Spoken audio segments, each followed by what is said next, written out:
We need a government that reassures the international markets. We need policies that will bring economic recovery. And we need a government that understands that great change is needed in order to restore faith in our political system. Britain voted for change yesterday, but it also voted for a new politics. It did not vote for party political bickering, grandstanding and point scoring. Our country's problems are too serious, they are too urgent for that. So we must all rise to this occasion. We must show leadership. We must sort things out as quickly as possible for the good of the country.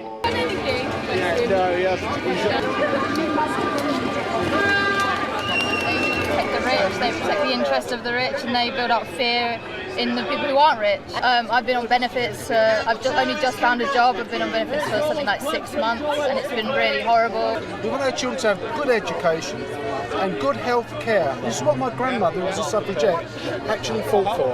And my father spent 6 years in North Africa fighting for a decent country, and this government is going to... have to decide whether or not we're prepared to put up with this. Cavalry waiting to come to our rescue, riding over a hill. There's no knighting these things. We have to stand up and fight for these things now. There's nobody else left. NUJ members and BEC2 members across the BBC are on strike today because of the problems that they're facing with compulsory redundancies, endemic bullying across the corporation and unmanageable workload. That's it.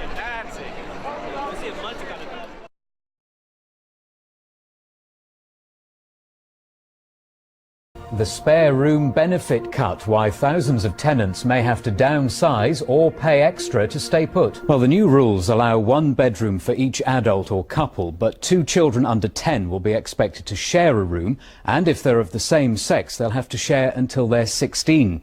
1 spare room will mean a 14% cut in housing benefit. 2 spare rooms will incur a 25% reduction. It's going to break up families and break up communities. I think it's disgusting. I think it's just part of the Tory government dismantling the welfare state. It's a tax on poor people.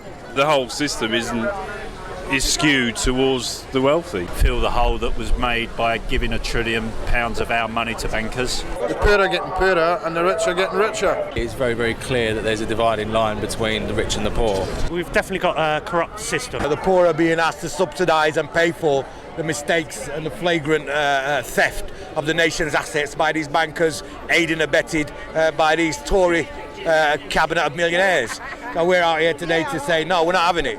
Right, the rich caused this economic crisis, and yet poor people on housing estates, working poor, the unemployed are being forced to pay the price. Nearly 60 years I've been in that house. All my memories there. My mum and dad died in that house. I've been brought up there for I was 10 months. Me saw I'm going to fight it all the way. And if a bailiff's come to my door, I'll board that up. Here's a government which didn't actually win the last election, let's not forget, full of some of the richest people in society, imposing cuts on people who had nothing to do with this crisis. And we're here to say enough is enough. The Conservatives didn't even win the last election. They only got 36% of the vote, despite being up against the Labour Party, a bit less popular than cholera. One message to the government, enough is enough. We're going to take you on and you're going to lose.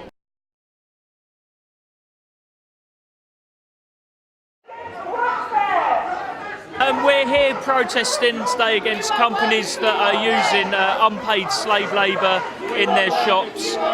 Basically, we think that if you're doing a day's work, then you should get a day's pay for that work. And to pay someone their dole money for doing that work is essentially slave labour. Last week, it was Tesco at the forefront of the row over the government's work programme. Now, Channel 4 News can reveal that the supermarket giant Asda has also been taking on unemployed youngsters for free. This programme has learnt that an Asda store in Harrogate took on 12 jobless youngsters over the Christmas rush, while other staff complained their hours had been cut. The company refuses to say how many people it took on nationwide and how many got jobs. And it was clear in the official letter, he says, that it wasn't voluntary. If he didn't attend, he could lose his benefits. What did other people who work at Asda say about you? How were they about you working there? Not too pleased. At night, when it was quiet, there's no one around to hear it, be like, this is rubbish, there's no overtime and you're doing our work for us. Joseph wasn't offered a job, but he was given a reference. During this time, she proved herself/himself to be punctual and hard-working. He was a team player, using her own initiative. It's not, it had taken them 2 minutes, and they can be bothered to do that. There's no clear evidence that it's particularly successful at getting people to go into work. It takes them away from searching for jobs, and often the work they do isn't related to the kind of jobs they might ultimately get.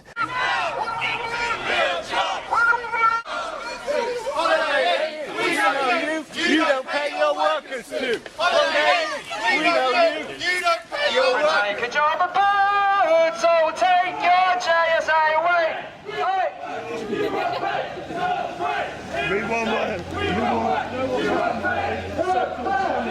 Angry campaigners march and chant down London's busiest shopping street to protest against the government's welfare to work schemes. The boycott workfare campaigners surrounded well-known high street stores, demanding an end to unpaid work placements with welfare sanctions. I just think it's really wrong that people that are the poorest in society are being forced to work for nothing by big corporations, which is what workfare is about, and it's lots of different kinds of schemes that the government is bringing in. And also, I just feel so angry that one of the main providers of workfare, A4E, people have lost jobs because of them. I know people that have had these fake mass interviews which don't lead to a job and have actually lost part-time jobs. I know people who are homeless who've gone back on the streets because they're so threatened by this. The reason I know these people is because I work with volunteers, and I just feel it's really, really wrong to make people work for nothing. I feel that the government doesn't listen to the people, whatever, and I think that this is the only way. Well, we're hoping to scrap that. We can encourage Primark, etc., to scrap this workfare programme, which is obviously, to any thinking person, ridiculous. You cannot have young people working 30 hours a week for no pay. We want the government to scrap the workfare scheme altogether. They say they have made concessions when they actually haven't made any concessions at all. I mean, the voluntary work experience scheme was meant to be voluntary in the first place, so how is it a concession that it's now voluntary? I say that's deception. And then George Osborne has been quoted as saying that if you do not agree to the voluntary work experience scheme, you will be suggested for the mandatory work experience scheme, which is in effect the same issue that we were protesting against last week, that this is in fact not voluntary, it's mandatory. It is young people being forced to work for nothing, and we want the scheme.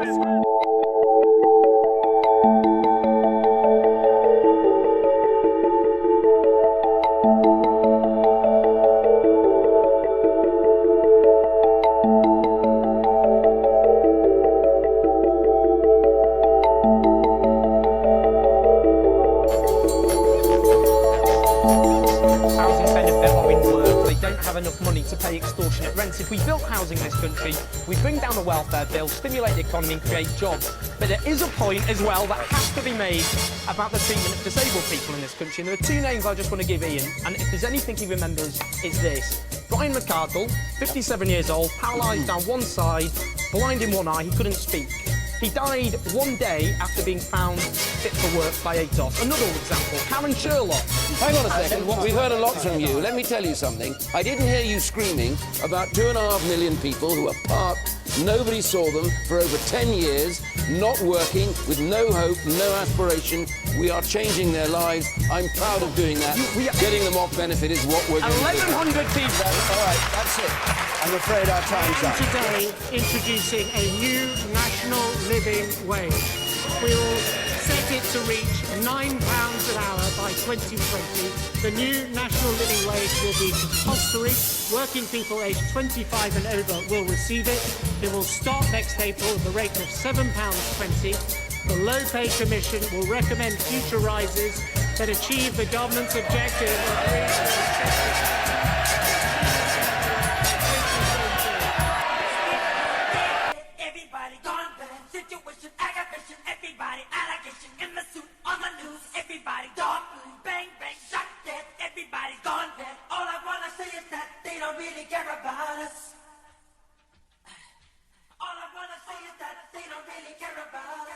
DJ Big Itch. Beat me, hate me, you can never break me.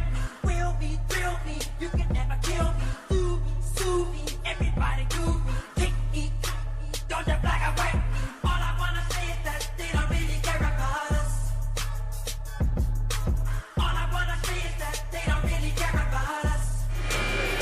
Nurses, cleaners and ambulance drivers have joined thousands of other demonstrators in London to vent their anger over public spending cuts and tax hikes. Protesters say austerity isn't working in Britain. They want the government to do more to revive the country's struggling economy.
That is an amazing statistic.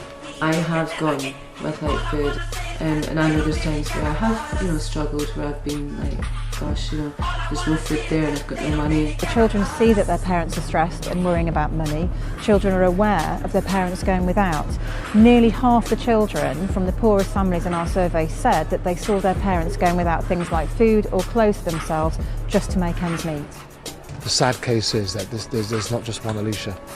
There are hundreds and thousands of people live in that sort of existence, because that's what it is, an existence. There's no purpose or meaning to it. It's an existence, just going from day to day, hand to mouth, wondering where the next meal's going to come from. I don't know what the answer is, but I do believe it's going to take a lot more ordinary people doing what I'm doing to step into that gap. For the meantime, we've just got to do what we can. There has to be hope. There has to be hope. Without hope, we're finished.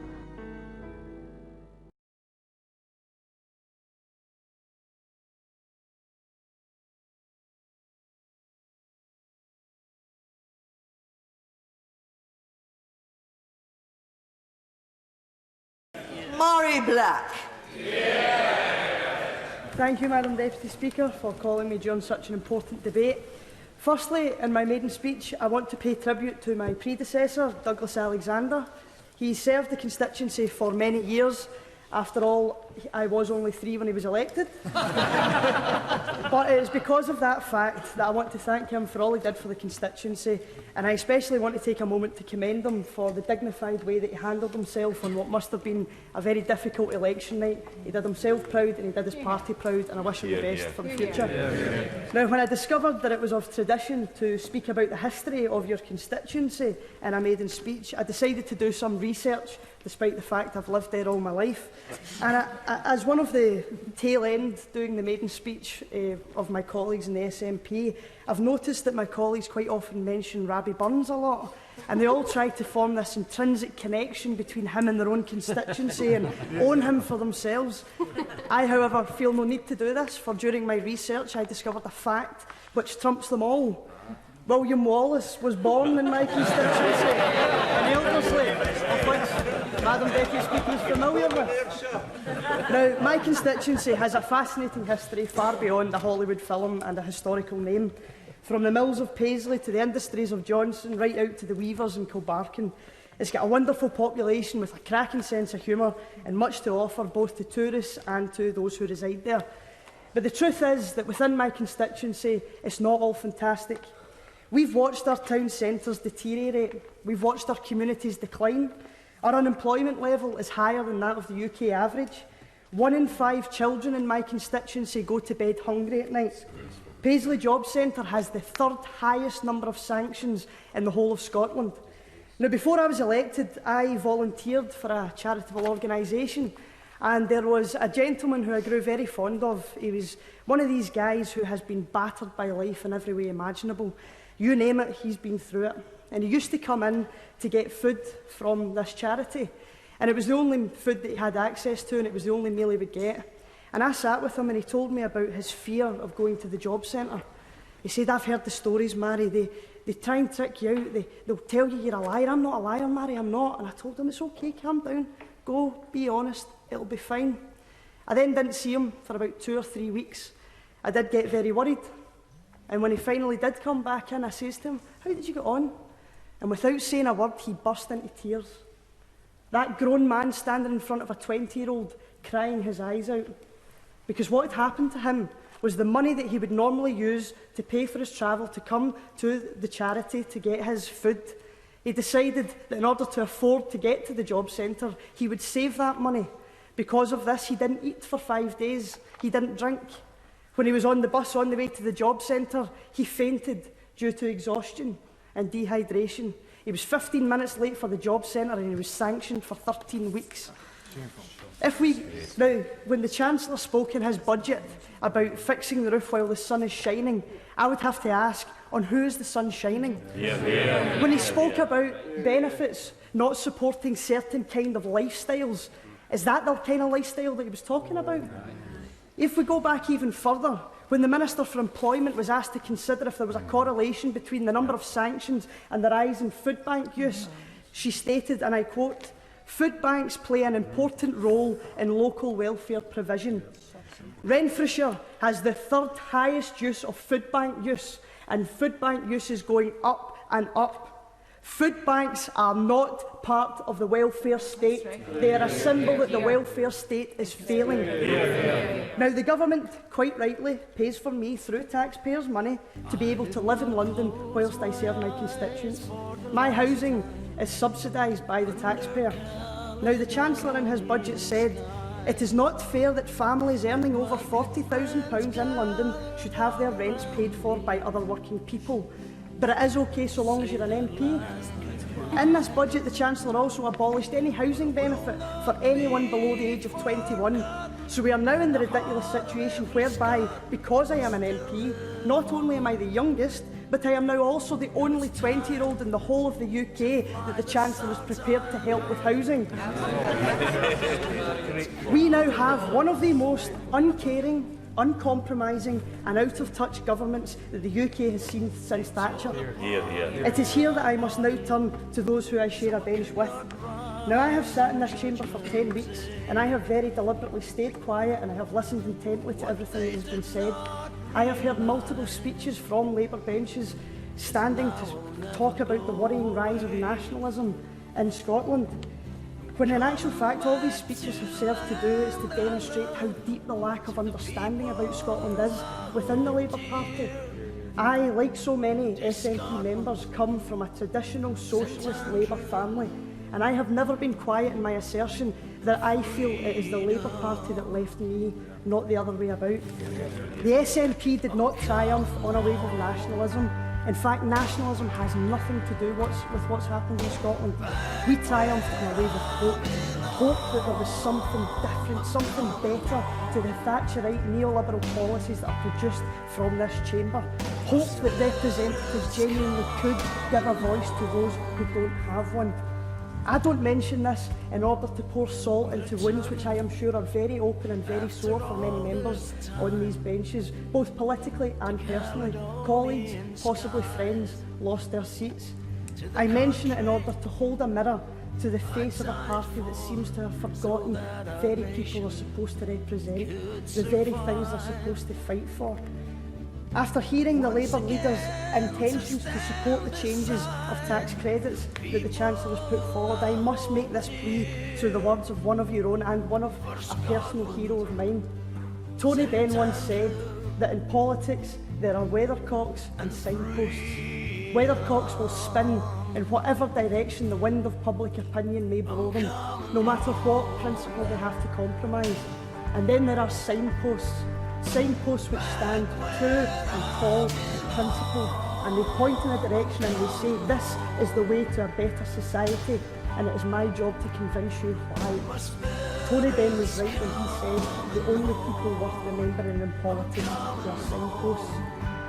Now, yes, we will have political differences. Yes, in other parliaments we may be opposing parties, but within this chamber we are not. No matter how much I may wish it, The SNP is not the sole opposition to this government, but nor is the Labour Party. It is together with all the parties on these benches that we must form an opposition. And in order to be effective, we must oppose, not abstain. So I reach out a genuine hand of friendship, which I can only hope is taken. Let us come together. Let us be that opposition. Let us be that signpost of a better society. Ultimately, people are needing a voice. People are needing help. Let's give them it. The youngest Member of Parliament, Mary Black, has made her maiden speech in the House of Commons. The SNP MP for Paisley and Renfrewshire attacked the changes to welfare outlined in the budget and called on Labour to join the opposition to the reforms. Her fellow SNP MPs reacted with enthusiastic applause, but they were admonished by the Deputy Speaker, who pointed out that this wasn't allowed. The House will show its appreciation in a way other than clapping. The House can show its, yes, the House can show its appreciation vociferously, just don't clap.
People in England and Scotland and any part of the UK are entitled to know that their MPs will make considered judgments on every vote that they cast. That's what the SNP has done on this issue, and it's what the SNP will do on every issue. Now, I've also said, and continue to say, I wrote to the government on this issue last week, that let's have a sensible discussion about sensible English votes for English laws proposals. The Tory proposals that have had to be withdrawn were unacceptable and beyond any notion of fairness and reasonableness. So let's have a sensible discussion about that that's based on mutual respect, not David Cameron demanding respect from Scotland but showing none in return, but one based on mutual respect.